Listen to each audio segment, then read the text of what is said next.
فأعوذ بالله من الشيطان الرجيم. بسم الله الرحمن الرحيم. يا أيها الذين آمنوا كلوا من طيبات ما رزقناكم واشكروا لله. وقال تعالى: ولا تأكلوا أموالكم بينكم بالباطل وتدلوا بها إلى الحكام لتأكلوا فريقا من أموال الناس بالإثم وأنتم تعلمون. صدق الله العظيم.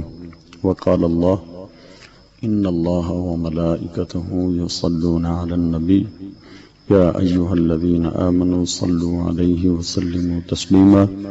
الصلاة والسلام عليك يا سيدي يا رسول الله وعلى آلك وأصحابك يا سيدي يا حبيب الله. الصلاة والسلام عليك يا سيدي يا رحمة للعالمين وعلى آلك وأصحابك يا سيدي يا شفيع المذنبين. الصلاة والسلام عليك يا سيدي يا رسول الله وعلى آلك وأصحابك يا سيدي يا حبيب الله. حمد و صلاة کے بعد قابل احترام برادران اسلام، آج ہم رزق حلال اور حرام رزق کے متعلق کچھ سنائیں گے۔ رب تعالیٰ نے ہمیں پیدا فرمایا اور ہماری ضروریات زندگی متعین فرمائیں، بقا کی حیات کے لیے کچھ اسباب ہمارے لیے لازم فرمائے، کھانا پینا وغیرہ، اور وہ جتنے بندے یا جتنی مخلوقات پیدا فرمانا تھی ان سب کا رزق وہ پہلے پیدا فرما دیا۔ لیکن انہی بندوں کے اندر رب تعالیٰ نے ہوس اور ہرس بھی پیدا فرما دی، اور اس پر کنٹرول کرنے کے لیے رب تعالیٰ نے عقل اور شعور کو بھی پیدا فرمایا، اور ہدایات کے لیے نبوت و رسالت کا سلسلہ بھی جاری فرمایا۔ لیکن یہاں اس دنیا میں یہ ہوتا رہا اور ہو رہا ہے اور ہوتا رہے گا کہ کچھ لوگ ظلم و ستم کر کے، تعدی کر کے، جبر کر کے بعض لوگوں کے وسائل حیات پر کنٹرول کر لیتے ہیں اور انہیں اس سے محروم کرتے ہیں۔ جس اللہ نے ہمیں پیدا کیا، روزی اس نے سب کی اس کمرے میں رکھ دی ہے۔ یوں سمجھیں کہ اگر اس کائنات میں 1 خرب یا 10 خرب انسان ہے تو یہ ساری کائنات ایک کمرے کی مانند ہے۔ جس طرح کہ آپ چھوٹی مثال سے یوں سمجھیں کہ ایک چھوٹا کمرہ جس میں 5 آدمی رہ سکتے ہیں، 5 آدمیوں کی مہینے کی ضرورت کو ایک مد نظر رکھتے ہوئے کوئی ایک ان کا لارڈ یا مالک وہ وہاں فریج میں ان کے لیے ساری ضروریات، کھانا پینا وغیرہ وغیرہ وہ اندر رکھ دیتا ہے، فروٹ وغیرہ، گوشت بھی مہینے بھر کا، اور ان میں سے بعض کمزور ہوتے ہیں، بعض طاقتور ہوتے ہیں، اور وہ جو لارڈ یا مالک ہے وہ اس کمرے میں کیمرے فٹ کر دیتا اور یہ ارشاد دیتا ہے کہ اے میرے ماتحتو یا اے میرے غلاموں، مہینہ بھر تم نے اس کمرے کے اندر رہنا، یہ 5 لوگوں کی زندگی کی بقا کا سامان اس کے اندر موجود ہے، کسی دوسرے کا حق نہیں چھیننا، اپنا اپنا حصہ کھانا، تم کھاؤ گے تو مہینہ تک یہ ختم نہیں ہوگا۔ لیکن 2 یا 3 آدمی ان میں وہ ظلم و ستم کر کے 2 کو اس سے محروم کر دیتے ہیں۔ مالک مہینے تک تو نے کچھ نہیں کہتا، لیکن مہینے کے بعد جیسا کہ اس نے پہلے انہیں کہا کہ اس کے بعد پھر میری سزا یا جزا یہ شروع ہو جائے گی۔ اسی طرح بالکل اس پوری کائنات کو آپ یہ ایک روم سمجھیں، ایک کمرہ سمجھیں، اس میں اس رب تعالیٰ نے اپنے کیمرے بھی فٹ کیے ہیں، وہ خود ہوا سمیع البصیر ہے، دلوں کے بھیدوں سے وہ واقف ہے۔ پھر اس نے انسان کے لیے اسے آبزرویشن کے لیے فرشتوں کا یہ سلسلہ جاری فرمایا، انسان کے اپنے اعضاء یہی ان کے اندر ہی وہ کیمرے فٹ کر دیے ہیں، یہ ہمارے ہاتھ، یہ پاؤں، یہ زبانیں، یہ ہمارا پیٹ، ایک ایک عضو ہمارے ہی متعلق اس مالک کو جا کر بتا دے گا کہ یا اللہ یہ تو یہ کرتا رہا۔ اب اگر ہم یہ سارے بندے جتنے اس وقت کائنات میں ہیں، یورپ والے، امریکہ والے، آسٹریلیا، افریقہ والے، اگر یہ سارے توازن کے ساتھ اس سے کھاتے رہیں تو یہ رزق ختم کبھی نہیں ہو سکتا. لیکن کچھ طاقتور وہ یہ برداشت نہیں کرتے ہیں، دوسروں کے وسائل وہ اپنے کنٹرول میں لے لیتے ہیں. اب یہ ظلم و تعدی کا سلسلہ شروع ہو جاتا. رب تعالیٰ نے اس سے منع فرمایا. نبی اکرم صلی اللہ تعالی علیہ وسلم نے ارشاد فرمایا ان الحلال بین والحرام بین. رب تعالیٰ نے حلال کو بھی واضح فرما دیا اور حرام کو بھی واضح فرما دیا. یہ اس نے پہلے سے حدیں مقرر کر دی ہیں کہ یہ چیز کھانی یہ جائز ہے، یہ ناجائز ہے. اب وبینہما مشتبہات، اور حلال اور حرام کے درمیان کچھ مشتبہ چیزیں ہیں جن کا حکم ہر بندے کے لیے کلیئرلی واضح نہیں ہے. اور آپ نے ارشاد فرمایا فمن اتقى الشبہات فقد استبرأ لدینہ وعرضہ. جو آدمی حرام سے بچتا رہا اس نے اپنا دین بھی بچا لیا، اپنی عزت و توقیر بھی بچا لی. جو آدمی ان میں پڑ گیا وہ ہلاک ہو گیا. آپ نے پھر اس کے لیے ایک مثال بھی بیان فرمائی. فرمایا وہ ایسے ہے جیسے ایک چرواہا وہ کسی مخصوص چراگاہ کے ارد گرد، جو کسی ایک آدمی کی ممنوع کوئی کھیتی ہے اس کے ارد گرد وہ بالکل وہ فری ہے، اوپن ہے، اس میں اپنے جانوروں کو، بھیڑ بکریوں کو لے کر جاتا ہے، جا کر چراتا رہتا. ساری بڑی وسیع کھیتی ہے، اس میں اسے اجازت ہے چرانے کی، لیکن وہ اس ممنوع کھیتی کے بالکل قریب آ جاتا. حالانکہ اس کے قریب آنے تک باہر تک اجازت ہے، وہ اسے بالکل جب قریب لے کے آ جاتا ہے تو اس کی بکریاں، اس کی کوئی بھیڑ وہ اچانک ممنوع کھیتی میں وہ ایک منہ مار لیتی ہے، اور وہ جو حصہ اس کے لیے جائز نہیں تھا وہ اس میں جب وہ تصرف کرتا ہے اس کی بھیڑ بکری تو مالک اسے پکڑ لیتا، پھر اس کے بعد اس کی سزا کا سلسلہ جاری ہو جاتا ہے. آپ نے ارشاد فرمایا کہ اللہ تعالیٰ نے یہ جو ممنوع کھیتی یعنی حرام وہ اللہ تعالیٰ نے متعین فرما دی. اپنے نفس کو اس سے دور دور رکھو، اگر قریب آؤ گے تو تم اس کے اندر واقع ہو جاؤ گے. جس طرح کی اس کی بے شمار مثالیں ہیں. اب حرام وہ کیا کیا ہے؟ رب تعالیٰ نے انہی اموال کو جو اسی کائنات کے اندر ہیں، کسی ایک کے ملک ہوں تو اسے دوسرے کی اجازت کے بغیر کھانے کو ایک انسان پر بلکہ ہر انسان پر دوسرے کا مال کھانا وہ حرام فرما دیا. ارشاد فرمایا وَلَا تَأْكُلُوا أَمْوَالَكُمْ بَيْنَكُمْ بِالْبَاطِلِ. تم میں سے کوئی آدمی ایک دوسرے کا مال ناجائز طریقے سے مت کھائے. اس میں غصب حرام ہے، کسی سے کوئی چیز چھین لینا، چھپٹ لینا حرام، ڈکیتی کر لینا، زبردستی ظلم و تعدی کے ساتھ یعنی کسی کے مالک کی مرضی کے بغیر اس سے کوئی چیز زبردستی لے جانا یہ بھی حرام فرما دی. چوری کو رب تعالیٰ نے حرام فرمایا کہ مالک کی یہ عدم خبر میں یا کہیں اسے جب پتہ نہ ہو تو اس کی کوئی چیز آدمی لے جائے، اس کو حرام فرما دیا. ایک آدمی کسی دوسرے کے ہاں مزدوری کرتا، اس مزدور کی مزدوری کو نہ دینا اسے حرام فرما دیا. نبی اکرم صلی اللہ تعالی علیہ وسلم فرماتے ہیں رب تعالیٰ فرماتا ہے 3 بندوں کا قیامت کے دن میں وکیل ہوں گا، اور جس کا میں وکیل ہوا پھر میں ہی غالب ہوں گا، دوسرا پھر غالب نہیں آ سکتا.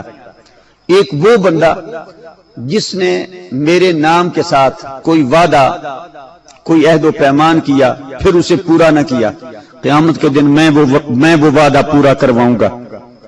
دوسرا وہ کہ جس نے کسی ایک عام کسی بندے کو اٹھایا اور آگے جا کر بیچ دیا. پہلے تو یہ لوگ عربوں میں بھی یہ آزاد لوگوں کی بے ہوتی تھی، جس طرح کہ میں نے وہ کل 2 مثالیں دی، جناب سلمان فارسی کی اور حضرت زید رضی اللہ تعالیٰ عنہ کی. ہمارے ہاں بھی ادھر ہوتا ہے، بچے اٹھا لیے جاتے ہیں، دوسرے ملکوں میں بیچ دیے جاتے ہیں. ادھر سے چھوٹے بچے وہ لیتے ہیں اور آگے دبئی میں جا کر وہ اونٹوں کی دوڑ میں وہ بچے وہ سپلائی کیے جاتے ہیں اور بچے بیچے جاتے ہیں. یہ سندھ سے بچیاں اٹھائی جاتی ہیں، یہاں سے کتنے بچے اٹھا کر یہ پٹھان لے جاتے ہیں. آئے دن اس کے لیے اخبارات میں یہ خبریں چھپتی رہتی ہیں. سرکار نے ارشاد فرمایا کہ رب تعالیٰ فرماتا ہے ایسے بندے سے بھی قیامت کے دن میں اس کا ذمہ دار، میں اس کا وکیل ہوں گا۔ جس کسی نے کسی آزاد بندے کو پکڑا اور آگے جا کر بیچ کر اس کے پیسے کھائے۔ تیسرا وہ بندہ جس نے کسی سے مزدوری کروائی لیکن اس کی مزدوری اس نے ادا نہیں کی، رب تعالیٰ فرماتا ہے میں اس کی مزدوری لے کر دوں گا۔ اب ہمارے ہاں تو کئی بار ایسے ہوتا ہے نا، فیکٹریوں والے لوگوں سے کام کرواتے ہیں، لوگوں کو دیکھتے ہیں کہ یار یہ تو ڈیرہ غازی خان کا ہے، لئیے کا ہے، بکھر کا رہنے والا ہے، تو نہیں اسے دیتے ہیں۔ ارے بھائی یہ کہاں تک لے جاؤ گے؟ اللہ تو فرماتا ہے میں خود لے کر دوں گا، آنا خصمہم، میں اس کا دشمن ہوں گا۔ خصم کا معنی یہاں پر دشمن بھی ہے۔ ہمارے ہاں یہ کہتے ہیں نا، یعنی یہ ہماری زبان میں بڑی عجیب ہے، یعنی عورتوں کو کہتے ہیں نہیں خصم کتے، خصم دا معنی دشمن ہوں ہے، خامد دشمن نہیں ہوتا، یہ نہیں کہنا چاہیے۔ خامد تو ساری زندگی کا رفیق حیات ہے، وہ تو تیرا دوست ہے، خیر خواہ ہے، اسے خصم کہہ رہے ہیں۔ تو دشمن رب تعالیٰ فرماتے ہیں پھر میں اسے وہ اس کا بدلہ لے کر دوں گا۔ یہ مزدور کا حق رکھنا بہت بڑا ظلم ہے۔ اس کے لیے ایک وہ حدیث پاک میں بھی آتا ہے، نبی اکرم صلی اللہ تعالی علیہ وسلم نے وہ حدیث غار بیان فرمائی، بخاری شریف میں ہے۔ آپ نے ارشاد فرمایا 3 آدمی وہ جا رہے تھے، راستے میں وہ طوفان آ گیا، وہ کسی غار کے اندر داخل ہوئے، چٹان آ گئی، اس نے اس کا دہانہ روک لیا، تو وہ کہنے لگے اب بچنے کی کوئی صورت نہیں، کوئی اپنا اپنا عمل پیش کرو۔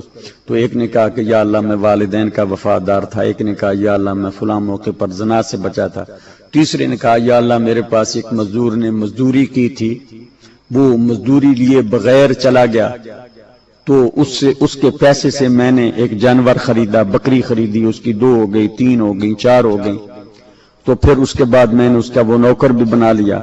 جب وہ آیا میرے پاس مزدوری لینے کے لیے، اس نے کہا او بھائی فلاں موقع پر میں نے 1 یا 2 دن تیرے پاس مزدوری کی، میں نے کہا یہ بکریاں اور یہ غلام یہ لے جا۔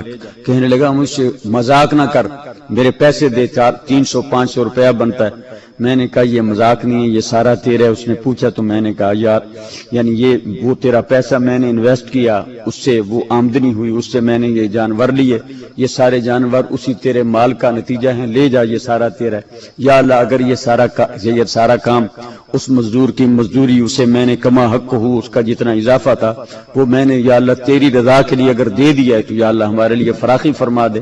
چنانچہ وہ پتھر ہٹ گیا اور وہ لوگ آزادی کے ساتھ اپنے اپنے گھروں کو چل دیے۔ قرآن کریم حدیث پاک میں بخاری میں یہ واقعہ موجود ہے۔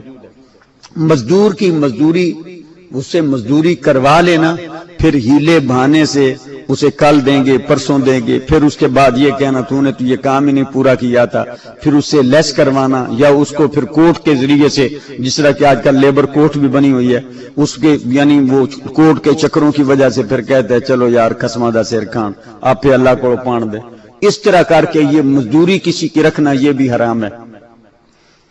یہ غنا کی آمدنی ساری یہ ٹوٹلی طور پر حرام ہے۔ آج کل ایک بڑا خوبصورت یہ بڑا اٹریکٹیو قسم کا یہ شغل ہے کہ بعض لوگ کسی شہر میں وہ ایک سٹیج شو کرواتے ہیں، کنجروں کو وہ وہاں پر باؤنڈ کر لیتے ہیں، انوائٹ کر لیتے ہیں۔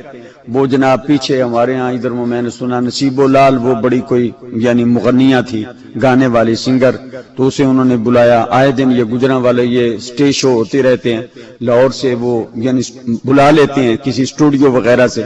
یہ اس کی جتنی آمدنی ہے یہ ٹوٹلی حرام ہے۔ یہ مشکاۃ شریف میں حدیث پاک ہے، نہا رسول اللہ صلی اللہ علیہ وسلم عن کسب المغنی، نبی اکرم صلی اللہ تعالی علیہ وسلم نے ان کی آمدنی کو حرام فرمایا اور آپ نے اسے ٹوٹلی طور پر اس سے منع فرمایا۔ یہ لوگ اس طرح کا پیشہ کرتے ہیں، مختلف لوگوں کو اس طرح انوائٹ کر کے ان سے پھر وہ پیسہ کماتے ہیں، ان کی ٹوٹلی ساری ان کی آمدنی وہ حرام کی ہے۔ وَمَهْرُ الْبَغْيِ، پیشہ ور عورتوں کی آمدنی۔ لاہور میں یہ بھی ہوتا ہے کہ ادھر وہ بنے ہیں، اسے ماما کہتے ہیں، وہ ماڈل ٹاؤن کا کوئی آدمی ہے، مجھے ایک نوجوان بتا رہا تھا، اس کا کام صرف یہ ہے کہ وہ عورتیں سپلائی کرتا۔ یہ بڑے ہوٹل تو ویسے ہی آج کل خدا تعالیٰ اپنا عطا فرمان، جتنے یہ 5 سٹار ہوتے ہیں، نام ہم نے کیا رکھے ہیں اور اس کے اندر ہوتا کیا ہے، یہ پی سی ہے، شیلٹن ہے، ہلٹن ہے وغیرہ وغیرہ اس قسم کے، اس میں یہ ہوتا ہے کہ وہاں پر وہ جتنے ان کے وہ وزٹر آتے ہیں ان سے یہ بھی پوچھا جاتا ہے کہ آپ کو، اور مخصوص ان کی ٹرمیں ہوتی ہیں، یہ قطعی طور پر یہ حرام ہے۔ یہ زمانہ نبی میں بھی ایسا تھا کہ قرآن نے ارشاد فرمایا وَلَا تُكْرِهُوا فَتَيَاتِكُمْ عَلَى الْبِغَاءِ إِنْ أَرَدْنَا تَحَسُّنًا لِتَبْتَغُوا عَرَضَ الْحَيَاةِ الدُّنْيَا۔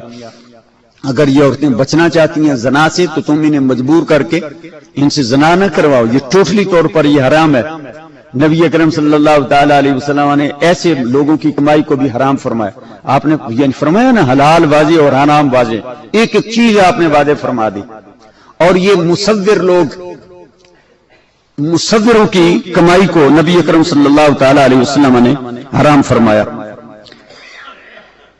آپ نے حرما بیع الخمر والمیتہ والخنزیر والاصنام، بخاری کی حدیث ہے۔ آپ نے یہ بتوں کی کمائی کو بھی حرام فرمایا اور مصوروں کی کمائی کو بھی حرام فرمایا۔ آج کل ہمارا بچہ فوٹو اسٹوڈیو بنا کے بیٹھا ہوا، اور یہ جو مجسمے بنائے جاتے ہیں، کسی روڈ پہ چلے جائیں ادھر جناب کوئی آدمی ہے، انہوں نے کوئی جگہ کنال دو کنال کرائے پہ لے لی اور ادھر وہ سیمنٹ کے وہ کبھی اس کا وہ بنایا ہوتا ہے، گھوڑے کی شکل ہے اور وہ یعنی شیر ہے، بلی ہے، فلاں فلاں فلاں، اور لوگ ہمارے ہزار ہزار دو دس دس بیس ہزار کے، اور بعض اوقات یہ ہوتا ہے کہ ہم امپورٹڈ قسم کے وہ لے کے آتے ہیں۔ یہ بیچنا بھی حرام، یہ خریدنا بھی حرام، بنانا بھی حرام، لیکن یہ ہمارے ہاں تو بڑا عام ہو رہا۔ ارے بھائی یہ ہم جو کچھ کھاتے ہیں پھر اس کے بعد یہی وجہ ہے کہ ہمارے اندر وہ مسلمانی بھی نہیں رہی ہے۔ کتوں کی کمائی کو نبی اکرم صلی اللہ تعالی علیہ وسلم نے حرام فرمایا۔ نہا عن ثمن الکلب، نبی اکرم صلی اللہ تعالی علیہ وسلم نے کتوں کی بیع کو حرام فرمایا۔ آج کل ایک آدمی ہے وہ بڑے فخر کے ساتھ کہتے ہیں جناب یہ کتا میں نے 2.5 لاکھ کا امپورٹ کیا ہے۔ خدا تعالیٰ کی پناہ، حرام کا پیسہ حرام ہی جا رہا، ڈبل اس کا امتحان، ڈبل اس کا فتنہ، آزمائش، لاکھوں میں حیران ہو جاتا ہوں، لاکھوں میں وہ کتوں کی وہ بیشرا اور اس کی خرید و فروخت ہوتی ہے، اور یہ صراحتاً نبی علیہ الصلوۃ والسلام کی حدیث طیبہ کے خلاف۔ اور اس کے ساتھ ساتھ یہ سور، مردار اور شراب کی بیع کو نبی اکرم صلی اللہ تعالی علیہ وسلم نے حرام فرمایا۔ اور شراب کے متعلق تو آپ نے 10 لوگوں پر لعنت فرمائی، بلکہ رب تعالی نے لعنت فرمائی۔ شراب کے سلسلے میں یہ اتنی بری چیز ہے کہ اللہ تعالی نے شراب کے متعلقہ 10 لوگوں پر لعنت فرمائی ہے۔ نبی اکرم صلی اللہ تعالی علیہ وسلم فرماتے ہیں اس کو نچوڑنے والا، تیار کرنے والا، متصر، اس کو تیار کروانے والا، مثلا ایک فیکٹری ہے نا، ایک فیکٹری کے مالک پر بھی لعنت، اور اس میں جتنے لوگ کام کرتے ہیں ان پر بھی لعنت۔ آرام کے کام میں جا کر آلہ کار بنا، اس میں جا کر اس کا دست و بازو بننا، یہ بھی حرام ہے۔ کئی سارے لوگ اسی کیڑا جی پینے، اسی تو ویسے ہوتے کام ہی کرنے آنا، آج تک میں نے تو چکھی نہیں ہے۔ یہ دیکھیں آپ کا دین کیا کہتا ہے، آسرہا وموتاسرہا، اس کا نچوڑنے والا، بنانے والا اور بنوانے والا اس پر لعنت، وشاربہا، اس کے پینے والے پر، حاملہا، اس کو اٹھانے والا۔ کہتے ہیں میں تو صرف جناب وہ ڈالے چاہ کے ادھر ادھر رکھتا ہوں۔ دیکھیں آپ کا دین کیا کہتا ہے، اٹھانے والے پر بھی لعنت، والمحمولۃ الیہ، جس کی طرف اٹھا کر لے جا رہا ہے اس پر بھی، وساقیہا، پلانے والے پر، وبائہا، اس کے وہ بیچنے والے پر جو سیل کرتا ہے اس پر بھی، وَأَكَلِ ثَمَنِهَا، اور اس کا پیسہ کھانے والے پر، وَالْمُشْتَرِي، خریدنے والے پر، جس کے لیے خرید کر لے جا رہا ہے اس پر بھی۔ 10 بندوں پر اللہ تعالیٰ کی لعنت ہوتی ہے شراب کے حوالے سے۔ اور اس وقت ہمارا یہ کتنا کاروبار ہے، وہ یعنی مجھے ایک دوست بتا رہا تھا کہ یہ ادھر نا پھالیہ ایک شوگر مل ہے، اس شوگر مل میں وہ اگر وہ اس کے حوالے سے اگر وہ کریں نا، کاؤنٹ کریں، تو اس کے لیے کم از کم یہ میرا خیال ہے یہ 14,000 ٹن یا 14 لاکھ ٹن، اب وہ مجھے فگر یاد نہیں کہ اتنی اگر چینی بنے تو پھر جا کر اس کے اخراجات پورے ہوتے ہیں۔ اور وہ آگے کوئی مل ہے وہ 26 وہ بناتی ہے وہ ٹن، یعنی 26,000 یا 26 لاکھ ایک سیزن میں۔ تو وہ کہتے ہیں یہ صرف 9 ٹن، یہ 9,000 یہ بناتی ہے اور پھر یہ بالکل فیکٹری چل رہی۔ اس نے پوچھا خرچے کیسے ہوتے ہیں، کہتے ہیں سارے گنے کا تو یہ شراب بنا لیتے ہیں۔ اور یہ پاکستان میں یہ سب کچھ ہو رہا ہے، اور حکومت نے ان لوگوں کو پرمٹ اور اجازت نامے جاری کر رکھے ہیں۔ جن لوگوں کو ہم یہ ووٹ دے کے بھیجتے ہیں نا یہ اسمبلیوں میں، ہمارے ووٹوں کا جا کر یہ اثر ہوتا، کیا ہم ووٹ دینے والے بھی اس میں مجرم نہیں بنتے ہیں؟ جو ایسے لوگ جو بالکل پیورلی قرآن کے خلاف ہوتے ہیں، وہ جو لوگ جا کر ایسے قانون جا کر پیش کرتے ہیں اور وہ انہیں جا کر وہ قبول کرتے ہیں اور پاس کرتے ہیں، یہ اور پھر اس کے بعد یعنی اسے تھوڑا سا یہ تو اوپر کے لیول پہ چلے گئے، اس میں میرا خیال ہے ہم میں سے شاید ہر بندہ انوالو نہ ہو۔ ہمارے ہاں ہم جو کام کرتے ہیں اس میں یہ ناپ تول میں کمی کرنا یہ ٹوٹلی طور پر حرام قرار دیا گیا۔ ملاوٹ کرنا، جس طرح کہ پاکستان کے متعلق انٹرنیشنلی مشہور ہے کہ پاکستان کی ایسی منڈی ہے جو 2 نمبر کام میں بڑے تیز ہیں، 2-4 شپمنٹیں جائیں گی ایک علاج کی، اس کے بعد پھر اس کے اندر دڑا شروع ہو جائے گا، وہ پھر پیٹتے رہتے ہیں بیچارے۔ نبی اکرم صلی اللہ تعالی علیہ وسلم نے ارشاد فرمایا من غش فلیس منا، جس نے ملاوٹ کی وہ میری امت سے نہیں ہے۔ رسول اللہ نے امت سے نکال دیا، پھر کدھر جاؤ گے؟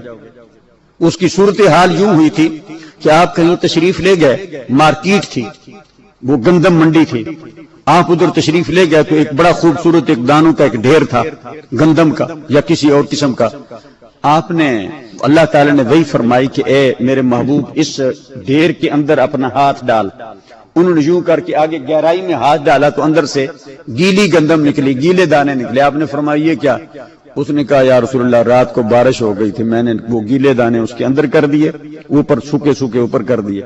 آپ نے ارشاد فرمایا جس نے ملاوٹ کی وہ ہم میں سے نہیں ہے، بلکہ آپ نے ارشاد فرمایا جس آدمی نے کوئی عیب دار چیز بیچی اور گاہک کو بتایا نہیں، من باع عیبا ولم ینبہ، اسے بتایا نہیں کہ یہ کپڑا اس کے اندر چھیر ہے، یہ جوتی ہے یہ 2 نمبر ہے، یہ فلاں چیز ہے یہ ایک کوالٹی کی نہیں ہے، وغیرہ وغیرہ۔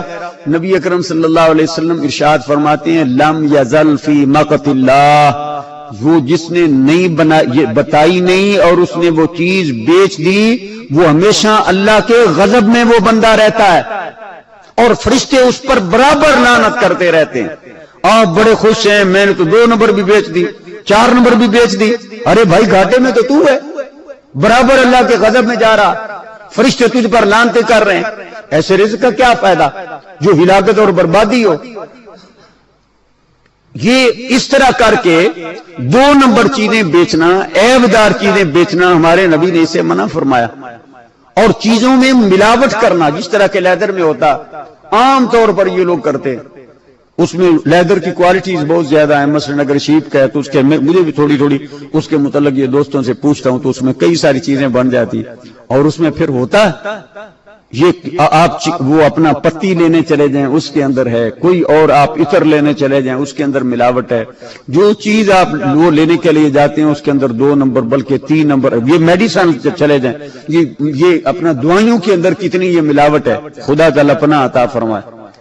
تو یہ ساری چیزیں کیا ہمارے دین نے اس کی اجازت دی ہے؟ قطعی طور پر نہیں، لیکن ہم بڑے دھڑلے کے ساتھ ہی کام کرتے ہیں، کہتے ہیں یار ایسے بندہ ہی بڑا تیز ہے نا، یہ ایسا سیل مین ہے 4 نمبر چیز ہو وہ بھی 1 نمبر کر کے بیچ دیتا، اور یہ مکاری اس وقت یہ ہمارا یہ خوبی بن چکی ہے، خدا تعالیٰ پناہ عطا فرمائے۔ پھر یہ چیزوں میں ناپ تول میں کمی کرنا، یہ قوم شعیب علیہ السلام کی یہ بدبخت قوم، اس کے اندر یہ ناپ تول میں کمی تھی۔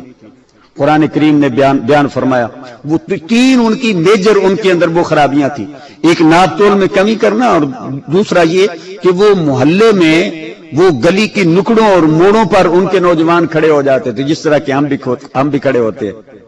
پھر وہ کیا ہوا؟ فَأَخَذَتْهُمُ الرَّجْفَةُ فَأَصْبَحُوا فِي دَارِهِمْ جَاثِمِينَ، زلزلہ آیا ساری قوم تباہ و برباد کر دی گئی۔ یہ کوئی اچھی بات نہیں ہے، پتہ نہیں اللہ تعالیٰ نے کیوں یہ ہمیں ڈھیل دی ہوئی ہے۔ یقین جانے میں کبھی جب اس کا تجزیہ کرتا ہوں مجھے یوں لگتا ہے کہ شاید گزشتہ ساری قوموں کی ساری برائیاں اس وقت ہم مسلمانوں کے اندر موجود ہیں۔ بے حیائی ہے تو وہ قوم لوط والی ہے، ناپ تول میں کمی ہے تو وہ قوم شعیب والی ہے، اگر اور کوئی کمی ہے تو وہ دیگر اقوام والی ہے۔ لیکن اللہ تعالیٰ کا یہ فضل و کرم ہے کہ اس نے ہمیں موت تک کے لیے یہ تاخیر کی ہوئی ہے اور وہ ہمیں ڈھیل دی ہوئی ہے، لیکن اللہ تعالیٰ کی اس ڈھیل کو اپنے لیے بہتر مت سمجھنا۔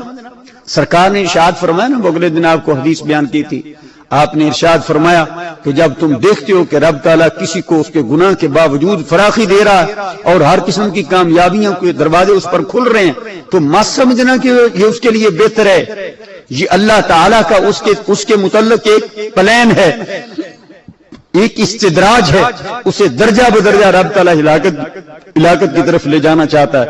پھر آپ نے وہ آیہ کریمہ تلاوت فرمائی، رب تعالیٰ فرماتا ہے فَلَمَّا نَسُوا مَا ذُكِّرُوا بِهِ فَتَحْنَا عَلَيْهِمْ أَبْوَابَ كُلِّ شَيْءٍ حَتَّى إِذَا فَرِحُوا بِمَا أُوتُوا أَخَذْنَاهُمْ بَغْتَةً إِذَا هُمْ مُبْلِسُونَ، جن لوگوں نے وہ بھلا دیا جو کچھ ہماری آیتیں انہیں یاد دلائی جاتی ہیں تو پھر ہم ان کے لیے ہر قسم کی کامیابیوں کے دروازے کھول دیتے ہیں۔ جب وہ بھول چکے ہوتے ہیں اور خوش ہوتے ہیں، لو ہمیں تو پکڑنے والا کوئی نہیں، ہماری اپروچ ہی بڑی ہے، ڈائریکٹ پرویز مشرف تک، صدر پاکستان تک، رب تعالیٰ فرماتے ہیں اخذناہم بغتۃ، اچانک پکڑتے ہیں، فاذا ہم مبلسون، وہ نا امید ہو کر رہ جاتے ہیں۔ قطع دابر القوم الذین ظلموا، ظالموں کی جڑیں کاٹ دی جاتی ہیں، کوئی پیچھے پہنچنے والا نہیں رہتا۔ بڑے بڑے یہاں پر لوگ ہوئے حاکم وقت، لیکن جب رب تعالیٰ کی پکڑ آئی تو کوئی نہیں بچا سکا۔ یہ کسی کے اس سے حاکم سے بڑھ کے کسی کے لمبے ہاتھ ہو سکتے ہیں، رب تعالیٰ کی گرفت سے تو وہ لوگ بھی نہیں بچ سکے۔ پھر اس کے بعد ہمارے ہاں یعنی اس چھوٹی صدا پہ میں نے جو دیکھا وہ یہ ہے کہ مثلا بعض اوقات یوں ہوتا ہے کہ دو بھائی وہ کاروبار کر رہے تھے، یا وہ یوں ہوتا ہے کہ مثلا ایک فیملی میں سے ایک بندہ ہے وہ کاروبار کرتا ہے اور اس کے بچے چھوٹے ہیں اور وہ اس کی اچانک اسے موت واقع ہو گئی، تو یتیموں کے حقوق نہیں پورے کیے جاتے، بلکہ کسی نہ کسی طریقے سے وہ کہتے ہیں یعنی یہ نہیں کہتے یہ ہماری اولاد ہے، یعنی ہمارے پوتے ہیں، میرے بھتیجے ہیں وغیرہ وغیرہ، وہ پھر نہ وہ سارا سمجھتے ہیں نسب، حالانکہ ان کی طرف سے وہ بہو کی طرف منسوب کر دیتے ہیں، یہ دی ماں ہے، یہ انجدی ہے، یہ تو ہمیشہ یعنی پیکیان کھواندی، وہ سارے کا سارا مال اڑپ کر لیں گے اس سے، یعنی یہ کیا ہم یہ سمجھتے ہیں یہ بڑی یار یہ تو بڑی کامیابی ہے، وہ سارے کا سارا ہم نے بھتیجوں کو کچھ دیا ہی نہیں ہے، اپنے کنٹرول میں کر لیا۔ قرآن ارشاد فرماتا ہے ان الذین یاکلون اموال الیتامی ظلما انما یاکلون فی بطونہم نارا، جو آدمی ظلمن یتیموں کا مال کھاتے ہیں وہ اپنے پیٹ میں آگ ڈالتے ہیں، آگ بھرتے ہیں۔ نبی اکرم صلی اللہ علیہ وسلم فرماتے ہیں، میں نے مسلم شریف میں حدیث ہے، فرماتے ہیں میں نے معراج کی رات دیکھا کہ کچھ لوگ ہیں جن کی باتیں یہ بڑے بڑے آنکڑوں سے یہ چیری جا رہی ہیں، اور ایک دوسرا ہے کہ بہت بڑا پتھر چٹان وہ اس کے منہ میں زبردستی ڈالتا ہے، وہ بہت بڑا یعنی اگر اس طرح پتھر کوئی بھی ہو لیکن صخور بہت بڑی چٹان اس کے منہ کے اندر ڈالتا ہے، اور وہ چٹان اس کے پاخانے والی جگہ سے نیچے نکل جاتی ہے اور اسے تکلیف ہوتی ہے، وہ چیختا چلاتا ہے۔ میں نے پوچھا یہ کون لوگ ہیں، اور وہ چٹانیں بھی آگ کی ہیں۔ میں نے پوچھا یہ کون لوگ ہیں، فرشتوں نے بتایا یہ یتیموں کا ناحق مال کھانے والے لوگ ہیں۔ ارے بھائی یہ عام سی بات تو نہیں، اور ہمارے یہاں تو یہ بالکل کامن سی بات ہے، سمجھ دیں یہ تو بڑی کامیابی ہے، اب یہ بھلا اس کی وہ بہو لے کر دکھائے نا، کتنی بار ایسے ہوا، میں لوگوں کو پرسنلی جانتا ہوں جہاں پر ایسی ایسی خامیاں خرابیاں ہیں۔ پھر اس کے بعد اپنے وارثوں کو تکلیف پہنچانے کے لیے ایسی وصیت کرنا کہ جو اللہ نے ان کے لیے حق متعین کیا ہے وہ کم سے کم ملے، یہ بھی ہمارے ہاں ہو رہا ہے۔ زمینیں کسی ایک بیٹے کو دے دی جاتی ہیں، دوسرے بیچارے محروم ہوتے ہیں، ایسا ہوا یہاں آپ کے اس علاقے میں، اور وجہ کیا ہے؟ ہم دین سے دور، سارے جتنے وہ ہے نا اسباب یا جتنے وہ حرام چیزیں ہیں، میں ان کو ڈیٹیل کے ساتھ نہیں بیان کرتا، اب تو صرف 4 دن باقی ہیں اور میں نے اور بھی بہت ساری چیزیں صرف ان کو ٹچ کر رہا ہوں۔ اور یہ کیا ہمارے اندر یہ خامیاں نہیں ہیں؟ یقیناً ہیں۔ ادھر اس کی موت بالکل قریب، ادھر جو کچھ اس کا زندگی میں امتحان تھا، آخری وقت اس کا ہے، وہ سارے کا سارا نہ حق تقسیم کر رہا ہے، جو اللہ نے تقسیم کی اس پر راضی نہیں ہے، وہ نہ حق تقسیم کر کے ابھی اللہ کے سامنے پیش ہوگا۔ ارے بھائی وہ کیا منہ لے کر پیش ہوگا؟ اور وہ اللہ تعالیٰ سے کس امید پر وہ یہ ظلم و ستم کر کے اس کی بارگاہ میں جا رہا ہے؟ کیا اس کے لیے اس میں کوئی فائدہ ہوگا؟ ارے بھائی اگر اسے کچھ دینا تھا تو اللہ تعالیٰ ازلی طور پر جہاں اس نے وارثوں کے قوانین بنائے وہ وہاں پر وہ نازل فرما دیتا۔ تجھے تو اس کے اندر تغیر تبدل کا کوئی حق حاصل نہیں ہے کہ کیوں کسی کو محروم کر رہا؟ اور یہ ایسے ہوتا، نبی اکرم صلی اللہ علیہ وسلم کے ایک صحابی جناب نعمان بن بشیر بیان کرتے ہیں، کہتے ہیں میرے والد وہ سرکار کی بارگاہ میں گئے تو وہ مجھے کچھ زیادہ دینا چاہتے تھے اپنے دوسرے بھائیوں کے نسبت۔ میری ماں سے انہوں نے مشورہ کیا تو انہوں نے کہا کہ میں تو اس وقت تک کچھ نہیں کہہ سکتی حتیٰ کہ نبی اکرم صلی اللہ تعالی علیہ وسلم سے جب تک وہ پوچھ نہ لے۔ کہتے ہیں وہ میرے والد گئے، انہوں نے کہا یا رسول اللہ صلی اللہ علیہ وسلم میں آپ کو گواہ بنانا چاہتا ہوں، اس نعمان کو، یہ بڑا وفادار اور بڑا چنگا بچہ ہے، میں اسے کچھ زیادہ اپنی پراپرٹی سے دینا چاہتا ہوں۔ آپ نے منہ ادھر کر لیا، پوچھا یا رسول اللہ کیا ہوا؟ آپ نے فرمایا میں کسی ظلم کا گواہ نہیں بننا چاہتا، ظلم کا گواہ نہیں بننا چاہتا۔ انہوں نے اپنی وہ وصیت منسوخ کر دی، لیکن ہمارے ہاں تو ایسے ہوتا۔ یہ خاص طور پر بہنوں کو جو محروم کیا جاتا ہے یہ کس قانون سے؟ اور ہمارے ہاں تو بالکل کامن ہے یہ ٹوٹلی طور پر یہ۔ اور کئی سارے بندے ایسے ہیں کہ وہ اپنی زندگی میں بیٹیوں کو کچھ نہیں دیتے، بیٹوں میں سب کچھ تقسیم کر کے چلے جاتے ہیں۔ ارے بھائی تم کیوں جہنم خرید رہے ہو؟ خدا را اپنے حال پہ رحم کرو، جو اللہ نے حق دیا ہے اس سے محروم نہیں کرو، اگر کرو گے تو مجرم تم خود ٹھہرو گے۔ یہ ٹوٹلی طور پر اللہ کے رسول صلی اللہ علیہ وسلم نے یہ حرام فرمایا۔ پھر اس کے بعد یہ رشوت ہے وہ بھی اسی زمرے میں آتی ہے، یعنی اس کے متعلق بھی نبی اکرم صلی اللہ علیہ وسلم نے رشوت دینے والے پر، لینے والے پر اور اس کے درمیان ڈیل کروانے پر ومن بینہما، تیسرا بندہ دھکے نال کھا کوئی اور گئے، کسی دا کام کسی اور دا ہویا، لعنت دھکے نال تیسرے بندے نے وہ لے لی، اسے آج کل کہتے ہیں پولیس ٹاؤٹ، یعنی نئی نئی اصطلاحیں، اور سرکار نے پہلے سے تعین فرما دیا، فرمایا اس پر بھی لعنت جو ڈیل کرواتا۔ کہتے ہیں آؤ جی اسی تہاڈا کام مکوا دینا ہے۔ ارے بھائی تم مکواؤ گے جہنم کی آگ میں، خام خواہ تم ان کے حصے دار اور ساجی بن رہے ہو۔ سود یہ تو خدا تعالیٰ پناہ عطا فرمائے، اسے تو آج کل کہتے ہیں یہ ہماری ضرورت ہے، یہ بھی حرام ہے، قطعی طور پر حرام ہے۔ اور وہ اس سلسلے میں اور بھی مثلاً ہاں یہ جوا، لاٹری، نہ حق کسی کا کسی طریقے سے اگر کسی کا کوئی مال کھاؤ گے تو وہ حرام ہوگا۔ ہمارے ہاں یہ ہوتا ہے کہ مثلاً ایک آدمی ہے، اس نے وہ یعنی ایک مرغی لی ہے، وہ مرغی اس نے ٹھیک ہے 200 روپے دیا، لیکن وہ مرغی جو اس نے 200 روپے کی خریدی وہ پیسے رشوت کے تھے، وہ پیسے حرام کے تھے، وہ پیسے چوری ڈکیتی کے تھے، تو کیا بسم اللہ اللہ اکبر پڑھنے سے وہ مرغی بندے کے لیے حلال ہو جائے گی؟ قطعی طور پر نہیں ہوگی، یہ صرف خام خیالی ہے، ہم اپنے آپ کو دھوکہ دے رہے۔ وہ میں نے ایک بار آپ کو ایک لطیفہ سنایا، وہ ادھر ہیڈ قادرآباد میں کوئی اوورسیئر تھے، انہوں نے قربانی دینی تھی تو وہ کسی ذمہ دار سے کہنے لگے، ذمہ دار پیشہ یہ ذرا اوورسیئر اور یہ محکمہ نہار والوں کے تھوڑے قریب ہوتے ہیں، تو انہوں نے کہا کہ میں نے قربانی دینی ہے، مجھے 2 لے چاہیے۔ اس نے کہیں پتہ نہیں کسی کی چوری کی، بیلے میں سب کچھ ہوتا ہے یا کہ کہاں سے اس نے 2 لے لا کر دے دیے۔ گھر میں آیا کہنے لگا یار میں نے تو قربانی دینی ہے، یہ تو اچھی بات نہیں ہے کہ یہ پتہ نہیں یہ چوری کے ہیں، یہ تو میں نے اس کے پیسے بھی نہیں دیے۔ اچھا یوں کرتے ہیں ان دونوں کو بیچ دیتے ہیں اور ان پیسوں سے کوئی اور خرید لیتے ہیں، اسے دے دیں گے۔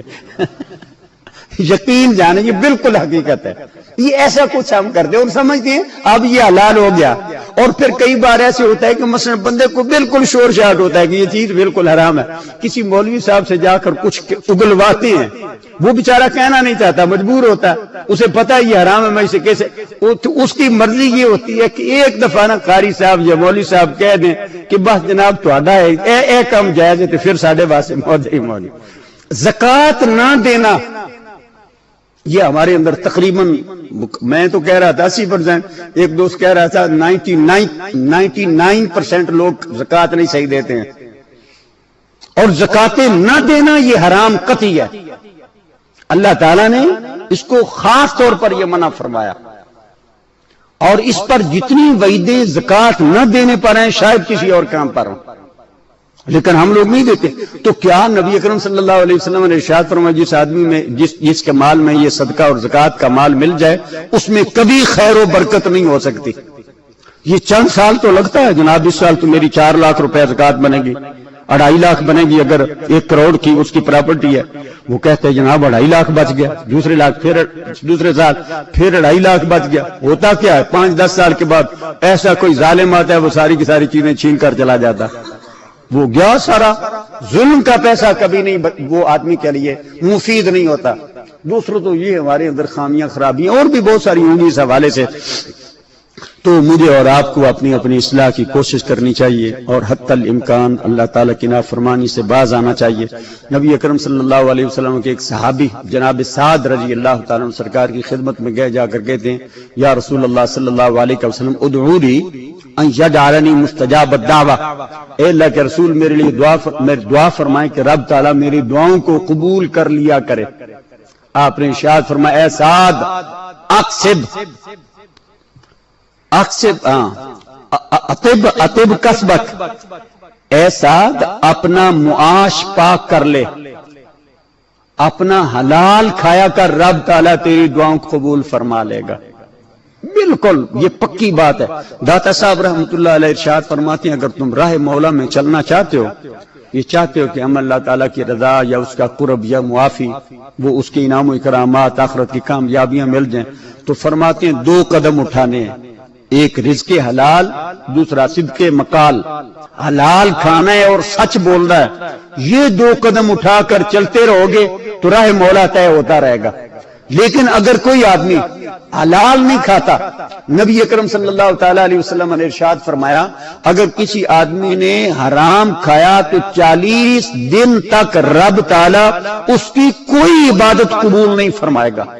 40 دن تک ایک مرتبہ کھانے سے، تو جس کا آدمی کا معمول ہی ہو حرام کھانا، وہ نمازیں پڑھے، آپ نے ارشاد فرمایا اگر کوئی آدمی نمازیں پڑھ کر وہ یعنی کبڑا ہو جائے یا روزے رکھ کر وہ پتلا ہو جائے، لیکن اگر وہ حرام سے نہیں بچتا تو رب تعالیٰ اس کی کوئی نیکی قبول نہیں فرمائے گا۔ بلکہ آپ نے ارشاد فرمایا من اشترى ثوبا ب10 دراهم وفيه درهم حرام لم يقبل الله تعالی له صلاة ما دام علیہ۔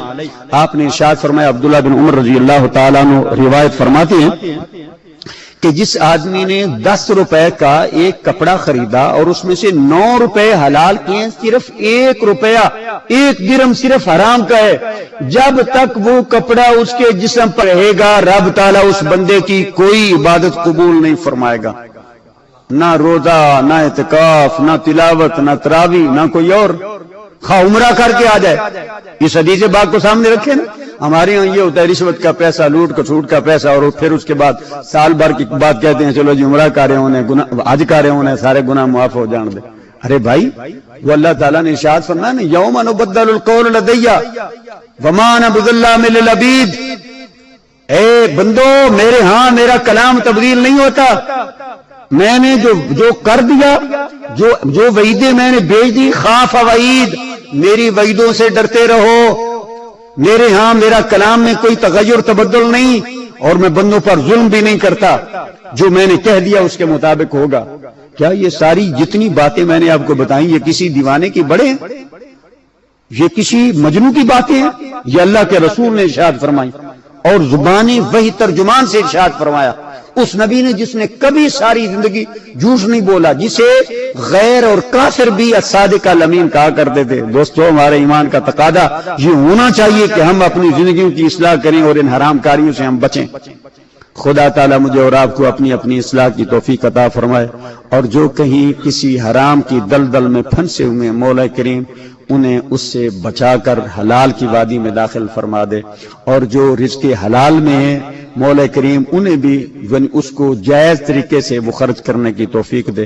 یہ آخری حدیث پھر اس کے بعد کلوز کرتے ہیں۔ ترمذی شریف میں حدیث پاک ہے، جناب ابو ہریرہ رضی اللہ تعالیٰ عنہ روایت فرماتے ہیں آپ نے ارشاد فرمایا قیامت کا دن ہوگا لن تزال قدم عبد حتی یسأل عن خمس، ایک بندے کے دونوں پاؤں، ایک بندہ اپنے دونوں پاؤں رب تعالیٰ کی بارگاہ سے یہاں بھی نہیں اٹھا سکے گا، اپنی جگہ سے ہل بھی نہیں سکے گا، جب تک کہ رب تعالیٰ کو 5 سوالوں کے جواب نہ دے لے۔ میں اور آپ کیا سوال جواب کیا ہوں گے؟ ایک تو عن عمرہ فیما افنا، بندے سے پوری عمر کے متعلق سوال ہوگا، بندے میں نے تمہیں عمر دی، میں نے تمہیں زندگی دی، اس کو تو نے کیسے گزارا؟ یہ لمحات، یہ زندگی کا یہ وقت بہت بڑی اللہ تعالیٰ کی یہ عطا ہے، بہت بڑا عطیہ۔ اگر اسے رب تعالیٰ کی نافرمانی میں گزارے گا تو اس تیرے اللہ نے، تیرے مالک نے پوچھنا کہ یہ زندگی کے لمحات تو نے کہاں کہاں پر گزارے، کہیں کسی زنا کے اڈے پر، کسی ظلم کے اڈے پر، کسی میری نافرمانی میں یا میری اطاعت میں۔ نمبر 2، ان شباب ہی فی ما ابلا، نوجوان غور کر، رب تعالیٰ نے یہ پوچھنا ہے کہ میں نے تمہیں جوانی دی تھی، جوانی کو تو نے بڑھاپے میں کہاں تبدیل کیا، جوانی کو تو نے پرانا کیسے کیا۔ یہ جوانی بھی رب تعالیٰ کی ایک نعمت ہے۔ جوانی میں بندہ کہتا ہے میں تو اس وقت طاقت میں ہوں، فلاں ہوں، سارے گناہ کرتا رہتا ہے، والدین کو بھی ڈانٹ ڈپٹ کرتا رہتا ہے، دوست احباب کو بھی سمجھتا ہے میرے اندر ہی پرفیکشن ہے، باقی سارے تو لوگ ایسے ایسے ہی ہیں۔ اس کے متعلق بھی سوال ہونا ہے، جوانی کے متعلق۔ اور مال کے متعلق 2 سوال ہونے ہیں، ان مالی من این اکتسبہ و این انفقتہ۔ مال کے متعلق پوچھا جائے گا بندے کیسے حاصل کیا اور کہاں پر خرچ کیا۔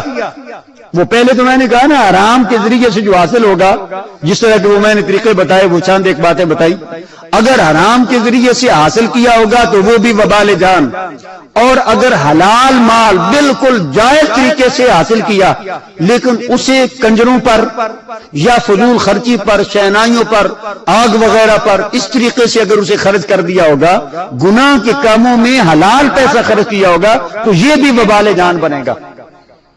یہ اس لیے مال کے 2 سوال ہوں گے قیامت کے دن، یہ سب سے بڑا فتنہ۔ اس لیے تو قرآن میں ہے نا انما اموالکم واولادکم فتنہ، یہ تمہارا مال اور یہ تمہاری اولادیں یہ بہت بڑا فتنہ ہے، آزمائش ہے، امتحان ہے۔ یہ مال اس کے متعلق 2 سوال ہوں گے۔ تیسرا، ان علم ہی بما عمل او لم یعمل، بندے سے اس کے علم کے متعلق پوچھا جائے گا کہ کیا عمل کیا یا نہ کیا۔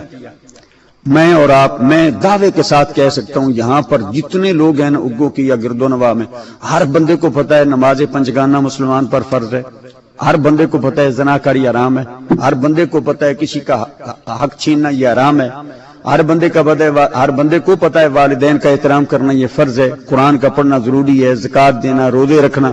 کوئی بندہ ایسا نہیں جسے یہ نہ پتہ ہو کہ یہ مجھے تو پتہ ہی نہیں تھا۔ اس کے متعلق، علم کے متعلق بھی سوال ہوگا۔ اب مجھے وہ گزشتہ ہفتے میں یعنی اسی ویک میں ایک آدمی کہہ رہا تھا پھر یہ بے علم چنگے رہ گئے نا، بے علم چنگے رہ گئے، سن پتہ ہی کون سی۔ میں نے کہا وہ دورہ پھنسیں گے۔ یہ علم حاصل کرنا اللہ تعالیٰ نے فرض فرمایا۔ رب تعالیٰ پوچھے گا تو نے علم حاصل نہ کر کے تو نے میری 2 نافرمانیاں کی ہیں، ایک علم حاصل نہیں کیا، دوسرا اس پر عمل نہیں کیا۔ اور عالم تو پھر بھی اس کے اندر ایک گناہ ہوگا، صرف عمل نہیں کیا۔ ارے بھائی ہم کہاں کھڑے ہیں؟ اور یہ سوال بھی کمپلسری ہیں، کوئی چھوٹ نہیں، کوئی آپشن نہیں ہے کہ اس کے بجائے تم دوسرا کر لو۔ سرکار نے فرمایا یہ بالکل لازمی، ہر بندے سے یہ سوال کیا جانا ہے، اور حدیث بھی سیاستہ کی ہے۔ اللہ تعالیٰ مجھے اور آپ کو اپنی اصلاح کی توفیق دے، اور جہاں جہاں ہمارے کردار میں، ہمارے اعمال میں کمیاں کوتاہیاں ہیں، مولا کریم ان کی اصلاح فرمائے، اور آخرت میں ہمیں اپنے قہر و غضب سے محفوظ و مسعون فرما لے، اور یہاں اس دنیا میں رہ کر اپنے بھیجے ہوئے دین پر کما حق عمل کی توفیق عطا فرمائے۔ وما علینا الا البلاغ۔ جی ارشاد۔ وہ یہ جو سود سے متعلقہ یہ سوال ہے نا، سود انشورنس، اسے آج رہنے دیں، اس کے علاوہ چونکہ نا وہ زیادہ لمبا ہو جائے گا، وہ یعنی اس کے متعلق میں بھی ایک اور وہ کرنا چاہتا ہوں۔ جی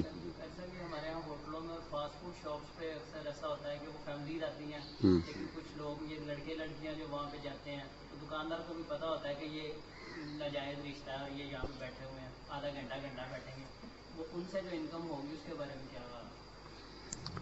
وہ یہ ایسا ہوتا ہے کہ ہر ایسا کام جس میں آپ کسی گناہ میں کسی کی ممد اور معاون بنے، اسلام میں اسے حرام قرار دیا گیا۔ اس کی واضح ترین مثال نبی اکرم صلی اللہ علیہ وسلم نے ارشاد فرمایا کہ قتل میں اشارہ کرنے والا اور بتانے والا کہ اس وقت وہ مقتول ادھر ہے، وہ بالکل برابر کا وہ اس میں قتل میں شریک ہے۔ یعنی جس طرح وہ ایک آدمی وہ شوٹ کرتا ہے نا، جس نے کہا نا کہ یہ ہے وہ، جس نے اس کے متعلق وہ گواہی دی اور تعین کیا، وہ بھی اس میں برابر کا شریک ہے۔ ہر ایسا کام ایسے کاموں میں بنیادی طور پر انکم یا پرافٹ زیادہ ہوتی ہے، جس وجہ سے انسان للچا جاتا ہے اور کہتا ہے چلو جی انہوں دا کام ہے، ساڈا اپنا کام ہے۔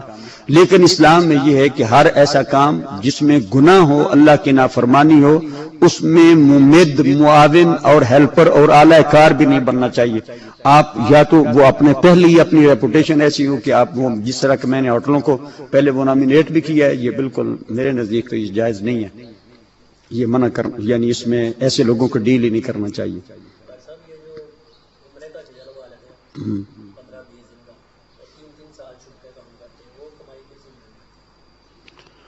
یہ اس میں یعنی عمرے کے ویزے پہ جانا یہ حکومتی قوانین ہے، حکومتی قوانین یہ یعنی قرآن کے لیول کے تو نہیں ہیں کہ جس طرح کہ یہ قرآن کے قوانین کی خلاف ورزی یہ حرام ہے، قطعی ہے۔ البتہ اطاعت امیر ہے، جہاں پر اسلامی قوانین ہو وہاں وہ اطاعت لازم ہے، وگرنہ یہ ساری زمین اللہ تعالیٰ کی ہے، جہاں کسی کو معاش ملے اسے حاصل کر لینا چاہیے۔ لیکن یہ اطاعت امیر اور ملکی قوانین کے حوالے سے کہ اگر انسان ان پر عمل کرتے ہیں تو اس میں مخلوقی کا، عوامی کا بھلا ہے، اس کے یعنی اجتناب کرنا چاہیے اور جائز طریقے سے ہی کسی ملک میں انٹر ہونا چاہیے، اور تاکہ وہ ادھر جو کچھ کمائے ان کے جو جتنے حقوق ہیں یعنی ٹیکسز وغیرہ جو یعنی وہ بندہ وہاں کی سڑکوں سے بھی استعفا کر رہا ہے، بیمار ہوتا ہے اسپتال بھی جاتا ہے، دیگر وہ چیزیں، تو وہاں پر یہ ناجائز طریقے سے ہونا تو نہیں چاہیے، لیکن اگر ہے تو وہ کم از کم اس کو اس قرآن کے سطح کا حرام نہیں ہم اسے کہہ سکتے، اس سے کم درجے کا ہے۔ ہاں جی، ہاں، اگر یہ جانور مر جاتے ہیں تو اس کے متعلق یہ ہے کہ اگر وہ یعنی اس کے متعلق یہ ہو کہ ہمارا یہ جانور مرا ہوا جانور کوئی آدمی وہ یعنی مذبوح جانور کی طرح جا کر بیچ دے گا تو پھر تو یہ حرام ہے بالکل۔ اگر یہ ہو کہ اس کے مثلاً چمڑا وہ بیچا جا سکتا ہے، چمڑا تو کسی حرام جانور کا، گدھے کا بھی بیچا جا سکتا ہے، سوائے خنزیر کے چمڑے کے ہر مردار جانور، حرام جانور کے چمڑے کی بے شرح خرید و فروخت یہ جائز ہے۔ اور اسی طرح اگر اس کے اندر ہڈیاں بھی آج کل بکتی ہیں اور اس کا وہ گوشت ہے وہ انسان نہ کھائیں بلکہ وہ جس طرح کے مختلف کمپنیوں والے اسے لے جاتے ہیں اور کئی سارے اس کے کیمیکل وغیرہ بناتے ہیں، اگر اس زمرے میں اگر بیچ دیا جائے تو وہ جائز ہے۔ جی جی،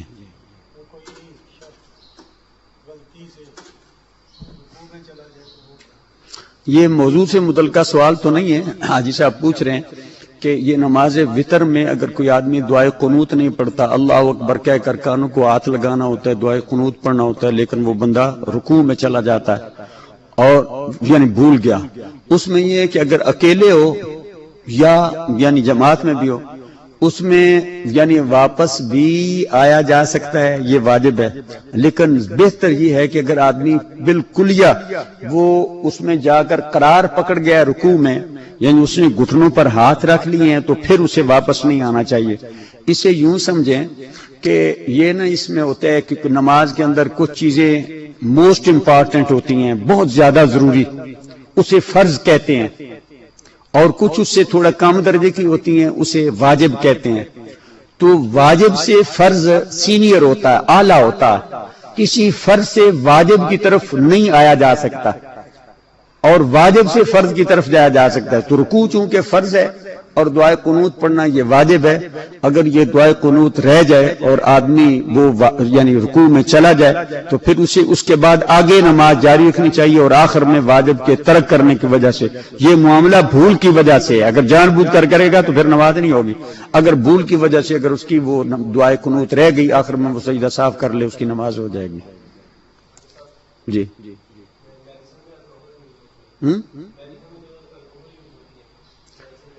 ہاں، اس میں اس کی الکوہلک جتنی یہ میڈیسنز ہیں نا وہ یعنی وہ الکوہل بھی ایک شراب ہی کی قسم ہے، اسے وہ تھوڑا سا نا وہ کنورٹ کر کے دوائیوں کی حفاظت وغیرہ کے لیے وہ رکھتے ہیں۔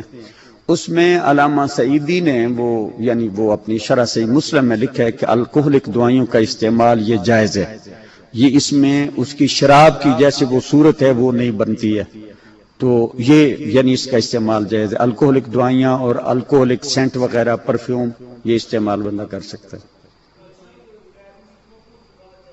نہیں غیر مسلم کو زکوٰۃ نہیں دے سکتے۔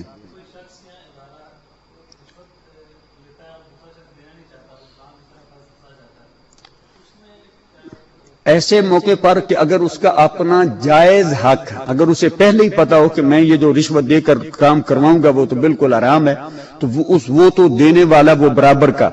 اگر یہ ہو کہ میرا اپنا حقیقی حق جو بغیر کسی ظلم و ستم کے مجھ سے، یعنی میں نے کسی کا کچھ نہیں دینا لیکن زبردستی مجھ پر لوگ ظلم کر رہے ہیں، اگر ایسی صورت میں انسان کی مجبوری ہو اور اپنا حق بھی نہ مل سکتا ہو تو وہاں پر رشوت کو ناگوار سمجھتے ہوئے، ناپسند سمجھتے ہوئے، اپنی مجبوری کی وجہ سے اگر بندہ دے گا تو وہ گنہگار نہیں ہوگا۔ حضرت عبداللہ بن مسعود رضی اللہ تعالیٰ عنہ صحابی رسول کے ساتھ ایسی صورتحال درپیش ہوئی تو انہوں نے جا کر نبی اکرم صلی اللہ علیہ وسلم کی خدمت میں عرض کی، یا رسول اللہ صورتحال بڑی عجیب ہو گئی، اپنا حق ہے لیکن وہ مل نہیں رہا، وہ اتنے پیسے مانگتے ہیں۔ آپ نے ارشاد فرمایا اپنا حق لے لو، جو کچھ وہ کہتے ہیں مجبوراً، تو اس سے اللہ تعالیٰ وہ معاف فرمائے گا، لیکن اسے یہ نہیں کہنا کہ وہ میرے لیے حلال ہوگی رشوت کی وہی شرعی حیثیت ہے، اسے ناگوار سمجھتے ہوئے، ناپسند سمجھتے ہوئے کہ ہے یہ غلط کام ہے، لیکن میں اپنے حق کے حصول کے لیے ایسا کر رہا ہوں، جس طرح کہ ہمارے ہاں یہ آج کل ہو رہا ہے، تقریباً جائز کام بھی بغیر پیسہ دیے نہیں ہوتے، تو ایسی صورت میں وہ دینے والا بندہ گنہگار نہیں ہوگا۔ ہاں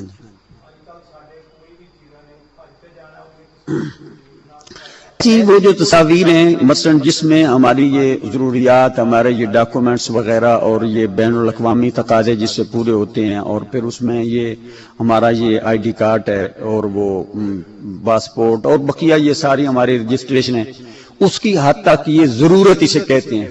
الضرورت تبیح اپنا مباحات، یہ جو ضرورتیں ہیں نا، یہ اپنا اس کو کیا اللہم صلی اللہ علیہ وسلم، یہ جو ضرورتیں ہیں نا یہ ممنوع چیزوں کو جائز قرار دے دیتی ہیں۔ ضرورت سے تو یہ چیز جائز بن گئی، لیکن گھر میں بڑے بڑے پورٹریٹ لگانا یہ اس زمرے میں نہیں آتے۔ جس طرح کہ یہ پیسہ کرنسی ہے، ہماری ضرورت ہے، اس میں حکومت ہر حکومت اپنا وہ نوٹ اس میں کوئی نہ کوئی تصویر چھاپتی ہے، تو اس سے یہ ہمارا یہ سارا کاروبار ہوتا ہے۔ یہ ضرورتیں یہ جائز قرار یہ بنا دیتی ہیں، لیکن اس کے علاوہ جو ہماری یہ یعنی خوبصورتی کے لیے یا تعظیم بھی شاید اس میں تھوڑی ہوتی ہے، یہ وہ تصاویر وہ جائز نہیں ہے۔ تو اس میں جو آدمی صرف اس حد تک کاروبار کرتا ہے وہ تو اس کا وہ جائز ہوگا، لیکن اگر یعنی اس میں یہ ہوتا ہے کہ اس میں وہ سارا کچھ جو جس طرح کے چل رہا ہے اس میں وہ خلط ملط ہو جاتا ہے، وہ بقیہ ساری چیزیں اس میں ممنوع ہیں۔ یوں سمجھیں کہ جس طرح ایک جانور کے اندر کچھ چیزیں حرام ہوتی ہیں، کچھ چیزیں حلال ہوتی ہیں، حلال استعمال کر لو، حرام پھینک دو، وہ والی صورت ہوگی۔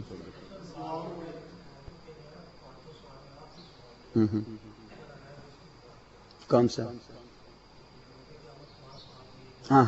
ہاں ٹھیک ہے۔ آخری سوال، ان علم ہی بما عمل ولم یعمل، یہ ایک عمر، جوانی، مال کہاں سے حاصل کیا، کہاں پر خرچ کیا، 4، 5واں علم، عمل کیا یا نہیں کیا، 5 پورے ہو گیا نا؟ ہاں جوانی نا، مال کے 2 سوال نا، کہاں سے حاصل کیا اور کہاں پر خرچ کیا، مال کے 2 سوال، وہ میں نے تھوڑا وضاحت بھی کی، مال کے 2 سوال ہیں۔